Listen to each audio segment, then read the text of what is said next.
Hello, good morning. Can everybody hear me? All right. We're going to get started. To any of our media that might be here, they come. Might be kind of in the back. Alex Bowman has joined us. Good morning. Good morning. It's a packed house. It's a little early this morning, isn't it? Yeah. Some of them are making their way. So we'll go ahead and get started. We're just going to open up for questions, and then we will ask you some additional questions at the end if we have time to do so. So We'll go ahead and get started. I think Holly's going to kick us off. Go ahead. Hey, Alex. Holly Kane, the NASCAR Wire Service. I wondered if you could talk a little bit about this position of very likely being in the playoffs in your first full season with Hendrick. I mean, there wasn't really much of a learning curve or anything. You really, did something pretty big for your career and for the team to do this right off the bat. Yeah, it's, I think it's no secret it's been a rough year for us and for all of Hendrick Motorsports, but we're still in contention for the playoffs, so that's cool to be a part of. Vastly different than anything else I've done in my career or any other position I've been in the Cup Series. So it's a pretty vulnerable spot coming to Indy with three guys that have won here behind you in points that haven't won yet, but, I think we can get the job done just as good as they can. So I'm excited. I think it'd be a great thing to be part of the playoffs, and hopefully we're in it and we can go from there. All right. Additional questions? Okay, we'll go to Bob, Tyler, and Kelly. Bob Parker, ESPN. If you have no practice, does that hurt you more than others since you haven't raced here very much and you have so much more on the line than most? To be honest with you, it's interesting because, yes, I haven't raced here in a couple of years. I tested here last year in the Wilforce car, but I really feel like we tend to unload pretty close, and there are quite a few teams that unload a little bit off and kind of have to catch up.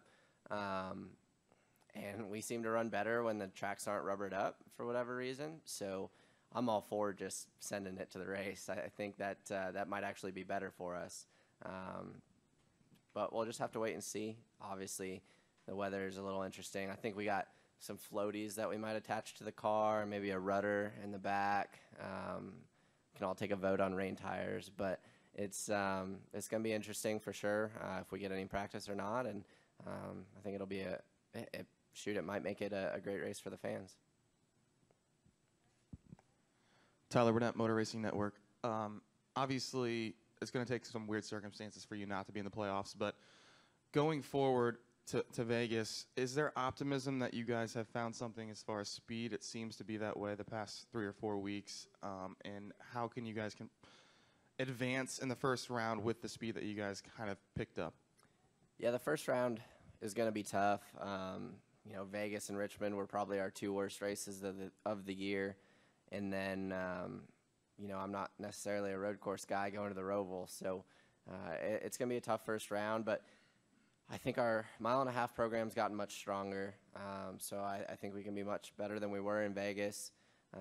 Then going to Richmond, I feel like our teammates were pretty strong and we were kind of just off. So we can kind of look at where they were better than us and learn from them and go to the Roval and hopefully stay out of trouble and not crash and hopefully advance through there. So I think, honestly, the first round as far as tracks is going to be the hardest for us, but I think our speed is definitely been improving.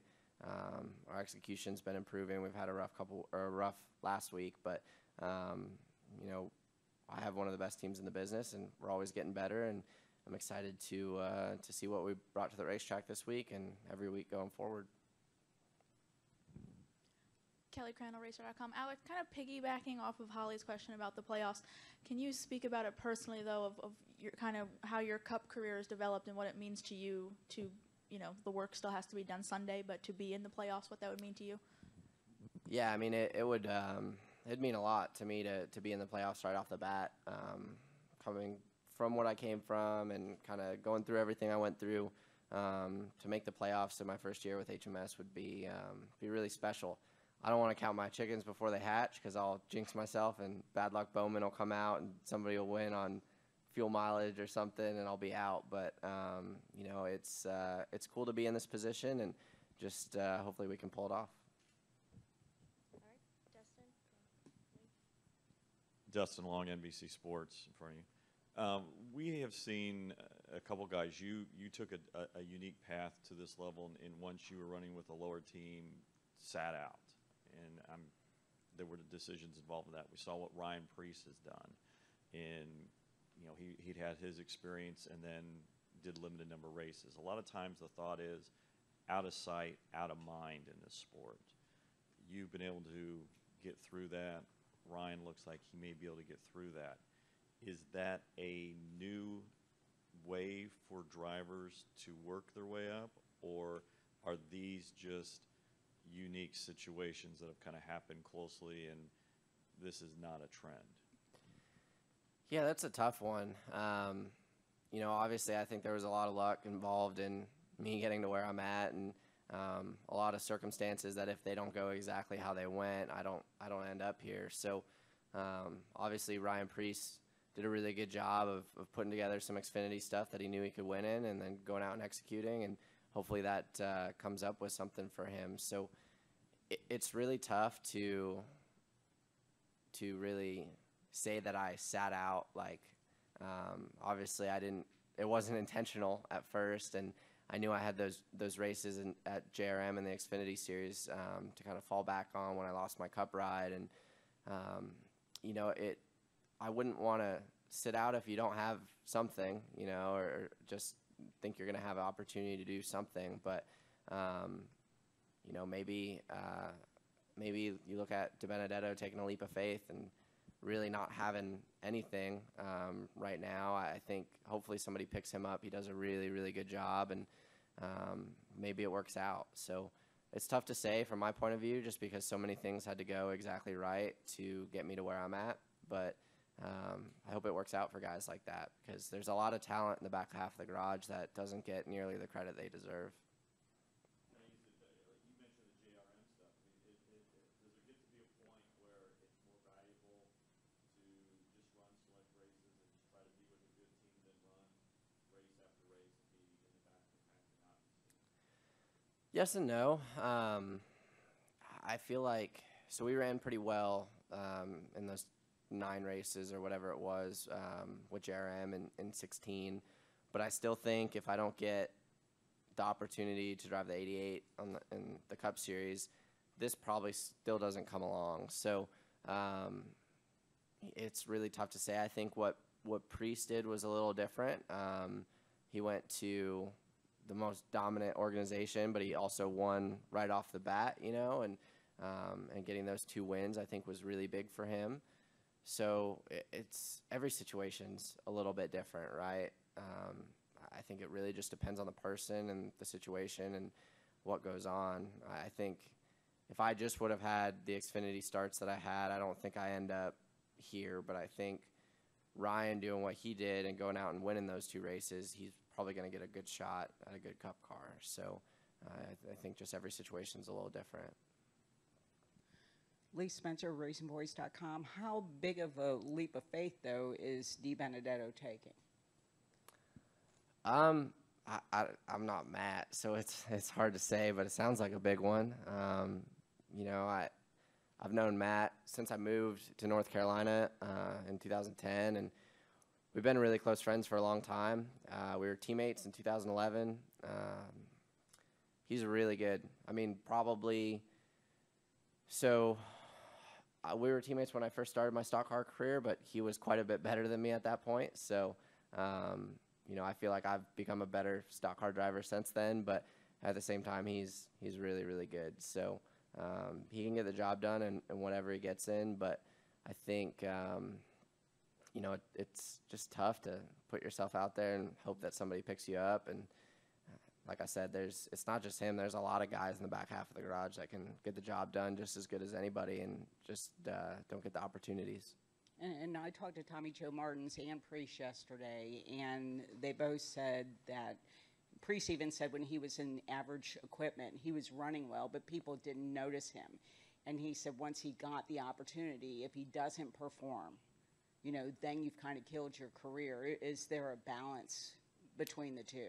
Yeah, absolutely. I think you look at, especially getting in the car that Preece got in, I think if you don't win or finish top 3 pretty consistently in that car, you've hurt yourself probably more than you've helped yourself. So for Ryan to go out, and I think that first race he battled Kyle Busch for the win at Loudon, and then he went to Iowa and won. That's huge. I think to be just as fast as Kyle Busch is in the same equipment, I think that stated a pretty big statement for Ryan. So, he could have had a flat tire and wrecked early, and everybody would have forgotten about it. So it's very situational, but I think he did a really good job for his career there, and I think it's really going to pay off. Hey, Alex, Kurt Darling, WIBC. How does your strategy change with the race moving from July to September? And with that, do you think the move will rejuvenate people to come out and watch the race since attendance has been dwindling the last couple of years? I don't think strategy really changes. I think the track's going to be a little cooler. Obviously, it's a little wet right now, but it's probably going to be cloudy all weekend whenever we do get on the racetrack. So obviously that'll be a change from a really hot, sunny Indy that we're used to. But from my point of view, I haven't been here in so long that I'm just trying to put 4 corners together and not mess up. So I think maybe for guys that have been coming here for 10 years, it'll be different. But for me, it's not anything different for me. Hopefully the attendance is great. We're always working on putting on a better show, and I think the racing, we'll have more mechanical grip with the track being cooler, and that should bring the racing a little closer together. So just hard to say. I think it's probably not going to be the best test for it, just with the weather forecast and everything and all that. So it's kind of a bummer to see a rainy weekend here in Indy, but I love coming here. It's a special place to me. I lived here for a little bit, racing midgets and working on people's sprint cars and having a whole bunch of fun. So I'm just glad to be here. And Rick Hendricks won here 10 times. Does that put any pressure on you as a kind of an up-and-comer coming in here? I feel like he's won everywhere 10 times. I think just driving a car for Hendrick Motorsports is such an honor and an incredible opportunity. The friendship that I have with Mr. H has been amazing. So to come to Indy, to win here for him would be really special, but to win anywhere for Mr. H would be really special. So it seems like everywhere we go, I get he's got 25 poles here or 10 wins here or whatever. And, it's amazing to hear all the history behind the team that I'm driving for. It's just an honor to be a part of it. Alex, with this race being one of our crown jewels to some people, does the shine of that lessen any now that it's moved to the cutoff race to make the playoffs? I don't think so. Still the Brickyard 400. It's still amazing just to be here at IMS. It's a really special racetrack. I don't know if that's more so for me because I grew up racing open wheel stuff and grew up in the area. But it's just a cool place to come to and a cool race to be a part of. Daytona 500 is really special. The Southern 500 is really special. The World 600 is special, and the Brickyard 400 is right there on par with the 3 of those. I think those are the 4 biggest races of the year. So it's really cool to be here, and anytime you're driving here, it's a cool experience. Pat DeCola, NASCAR.com. You just mentioned your friendship with Mr. H. Can you just explain his role in your life a little bit further? His current role is as a boss, he writes me paychecks, and then as a friend, he makes me spend those paychecks. So we're both big car guys, and we enjoy kind of egging each other on with different stuff and different cars, and we both have different cars that make way too much power, and we're always tinkering with them. And we have a grudge race coming up, and he's slowly making me spend more and more money to try to beat him. But I realized I found the bottom of my pocket, and I don't think he's going to have that problem. So I'm probably not going to win. I think if I did win, it probably wouldn't be a good thing either. So, but it'll be fun. It's just awesome to have a genuine friendship and have something in common like that with him, and be able to talk as buddies about it. have so much respect for him, and like I said, it's an honor to drive for him. But to have that personal relationship and all that, it's been really cool. You know, I didn't really coming in and driving the '88 car. I didn't really think I didn't know Mr. H at all, so I didn't think from the outside looking in. I didn't think I'd be able to have a personal buddy relationship with him, because all you see on TV is a very professional, you know, buttoned-up guy, and it's just it's an honor to be able to call him a friend and to be able to call him a boss. It's been really special. Well, I have a quick follow-up to what you just said. Is that grudge match going to be open to the public? And even if it's video or anything else, live stream, whatever. And then, are you going to bring your midget out next year if they do this race again? So, the grudge race, it depends how big of idiots we look like, to be honest with you. Both our cars make way too much power for the tire that they're on, and they're both going to spin. It's a drag race. They're both going to spin all the way down the track, and hopefully we just make it to the other end.